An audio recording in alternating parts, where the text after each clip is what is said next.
राजकीय पक्षांकडून सरकार स्थापनेकरता रणनीती सुरू झालेली आहे। हॉटेल बुकिंग करायला सुरुवात झाली आहे अशी सूत्रांकडून माहिती मिळते। सोफिटेलमध्ये भाजपकडून रूम बुक करण्यात आले आहेत असं सूत्रांकडून कळत आहे आणि हयातमध्ये शिवसेना उबाठ्याकडून बुकिंग केल्याची सूत्रांची माहिती आहे। काही पक्षांकडून चार्टर प्लेन बुक केल्याचीही सूत्रांनी माहिती दिली आहे।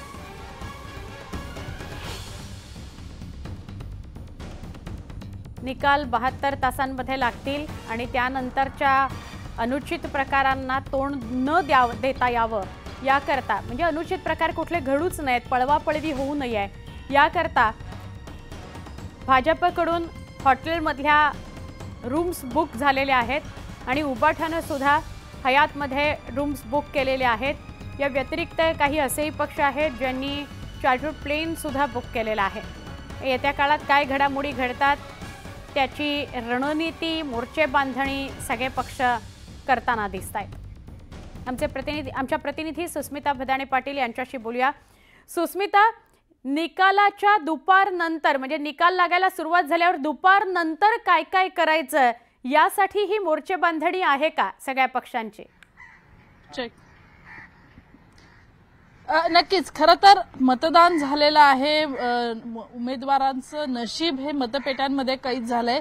आता राजकारणाचा दुसरा टप्पा सुरू होतो। कोणतीही निवडणूक गेल्या काही वर्षांमध्ये आपण जर बघितलं तर ती हॉटेल पॉलिटिक्स शिवाय पूर्ण झालेली नाहीये। ज्या वेळेला निकालाचे कौल हाती येतील त्यानंतरच जे विजयी उमेदवार असतील त्या सगळ्यांना सुरक्षित अशा ठिकाणी नेण्यात येणार आहे। त्यासाठी विशेष करून मुंबईतीलच 5 स्टार हॉटेल्सची बुकिंग ही करण्यात आलेली आहे, चार्टर्ड प्लेनची बुकिंग करण्यात आलेली आहे। प्रत्येक पक्षाकडनं मग सोफिटेल असेल, सेंट रेगिस असेल, ताज पॅलेस असेल अशा वेगवेगळ्या हॉटेल्सची बुकिंग ही आतापासूनच करण्यात येते आहे। मुळातच काय तर ज्या वेळेला संख्या गणित जुळवून आणण्याचं समीकरण जुळवून आणण्याचं मोठं शिवधनुष्य पेलायचं असतं त्यावेळेला अशा पद्धतीनं एकत्रितपणे आपल्यासोबत कोण आहे हे बघणं महत्त्वाचं आहे। त्यामुळे पहिल्या टप्प्यामध्ये पक्षाचे विजयी उमेदवार यांना एकत्रितपणे एका हॉटेलमध्ये ठेवण्यात येणार आहे। त्यानंतर अपक्ष उमेदवारांच्या संपर्कात राहून जेवढे अपक्ष उमेदवार जिंकलेले असतील त्या सर्व उमेदवारांना सुद्धा वेगळ्या पद्धतीने त्यांची व्यवस्था करण्यात येणार आहे। त्यामुळे मुंबईतील अनेक 5 स्टार हॉटेल्समध्ये आतापासूनच राजकीय पक्षांनी बुकिंग करायला सुरुवात केलेली आहे।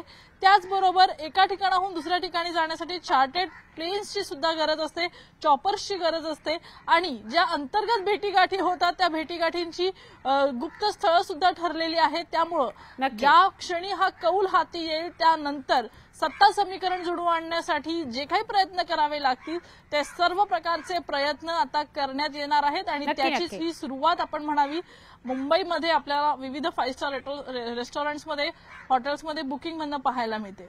धन्यवाद सुस्मिता, माहिती दिलीत आपण त्याबद्दल। एक्झिट पोल समोर आले आणि आता भाजपमध्ये हालचाली वाढल्यात।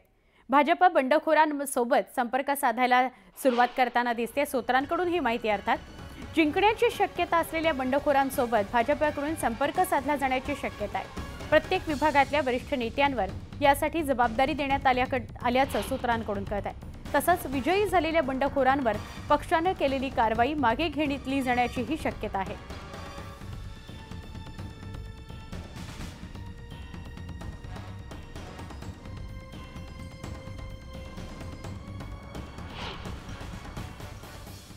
भाजपच्या सरचिटणीसांची नवी दिल्लीत संध्याकाळी 5 वाजता बैठक होणार आहे।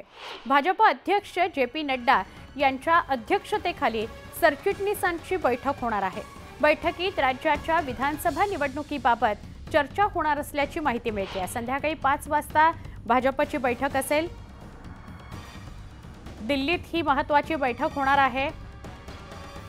संध्याकाळी 5 वाजता या बैठकीचं आयोजन करण्यात आलंय। भाजपच्या सरचिटणीसांची ही बैठक आहे। JP नड्डा यांच्या अध्यक्षतेखाली ही भाजपच्या सरचिटणीसांची बैठक होईल। राज्याच्या विधानसभा निवडणुकीबाबत या बैठकीत चर्चा होईल अशी माहिती मिळते आहे।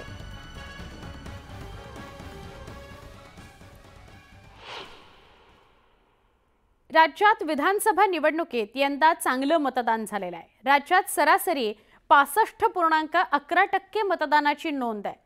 विशेष म्हणजे सर्वाधिक मतदान ग्रामीण महाराष्ट्रात झालंय आणि सर्वात कमी मतदान शहरी भागात झालंय। सर्वाधिक मतदान कोल्हापूर जिल्ह्यात झालंय। कोल्हापूर जिल्ह्यात 76.25% मतदान झालंय। त्या पाठोपाठ गडचिरोली जिल्ह्यात सर्वाधिक म्हणजे 73.68% मतदान झालेलं आहे। सगळ्यात कमी मतदान झालंय मुंबई शहर, 52.07% इतकं मुंबई शहरात मतदान झालंय। राज्याच्या अनेक जिल्ह्यात सरासरी 60%च्या वर मतदानाची नोंद झाली आहे। मतदानाचा आकडा आणखी वाढण्याची शक्यता आहे। आता हा वाढलेला टक्का कुणाच्या फायद्याचा ठरतो याची उत्कंठा आहे।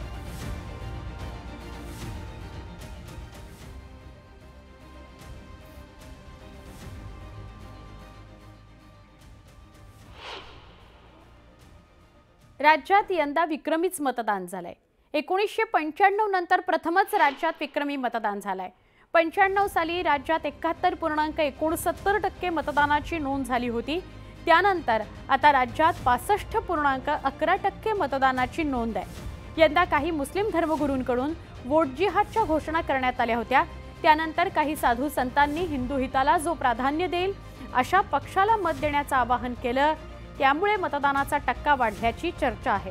तर महायुतीने आणलेल्या लाडकी बहीण योजनेचाही परिणाम असल्याची चर्चा आहे।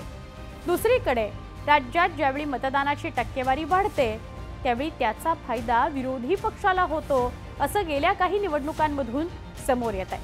त्यामुळे यंदा वाढलेल्या मतदानाचा टक्का नेमका कुणाला फायदेशीर ठरतो हे 23 तारखेला स्पष्टच होईल।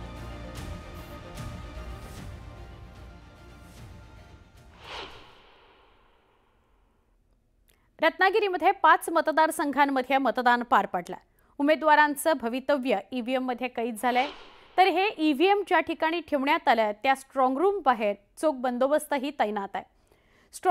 स्ट्रॉंग रूम असलेल्या ठिकाणी सीसीटीव्हीची देखील करडी नजर आहे। संपूर्ण महाराष्ट्रात काल मतदान प्रक्रिया पार पडलेली आहे। रत्नागिरी जिल्ह्याचा जर विचार केला तर 5 विधानसभा मतदारसंघातील ज्या मतपेटी आहेत त्या आता स्ट्रॉंग रूमला आलेल्या आहेत आणि या ठिकाणी 3 दलांची जी सुरक्षा आहे ही सुरक्षा या ठिकाणी पोहोचवलेली आहे। आपण जर पाहिलं तर माझ्या पाठीमागे आपण स्ट्रॉंग रूमच्या इथं आहोत आणि या ठिकाणी राज्य राखीव दल असेल, केंद्र राखीव दल असेल किंवा रत्नागिरी पोलीस असतील यांचं सुरक्षा कवच या मतपेट्यांना दिलेलं आहे। पूर्णपणे मतपेट्या ज्या आहेत ह्या रात्रीच या ठिकाणी दाखल झाल्या आणि तेव्हापासूनच इथं सुरक्षा पोहोचवण्यात आलेली आहे। या मतमोजणी जरी त्या विधानसभा क्षेत्रात होणार असली तरी या ठिकाणी ज्या आहे त्या 5ही विधानसभा मतदारसंघातल्या मतपेट्या या ठिकाणी तैनात ठेवण्यात आलेल्या आणि त्याच्यावर पोलीस सुरक्षा कवच देखील तैनात करण्यात आलेला आहे। आणि या ठिकाणी सीसीटीव्ही 2 सीसीटीव्हीची करडी नजर या ठिकाणी असणार आहे। कारण जर एखादी यंत्रणा बंद पडली तर दुसरी यंत्रणा चालू ठेवून म्हणजे कोणत्याही अनुचित प्रकार घडू नये यासाठी प्रशासन पूर्णपणे सज्ज झालेलं आहे आणि या मतपेट्या ज्या आहेत त्या पोलिसांच्या सुरक्षेत या ठिकाणी ठेवण्यात आलेल्या आहेत। सचिन सावंत, न्यूज 18 लोकमत, रत्नागिरी। राज्यात यंदा विधानसभा निवडणुकीत मतदानाची टक्केवारी वाढली। राज्यात सरासरी 65.11% मतदानाची नोंद आहे। या संदर्भात आता उपमुख्यमंत्री देवेंद्र फडणवीसांनीही भाष्य केलं। जेव्हा जेव्हा मतदानाची टक्केवारी वाढते तेव्हा भाजपला फायदाच होतो असं आपण पाहिलंय। त्यामुळे आत्ताही मतदानाची टक्केवारी वाढली आहे त्याचा महायुतीला नक्की फायदा होईल असा विश्वास देवेंद्र फडणवीस यांनी व्यक्त केला।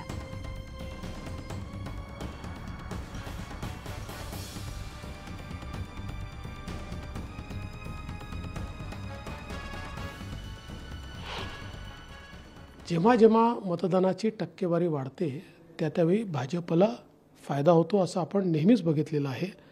आताही चांगल्या प्रकारे वाढलेली आहे। त्यामुळे आमची जी महायुती आहे महायुतीला याचा फायदा होईल।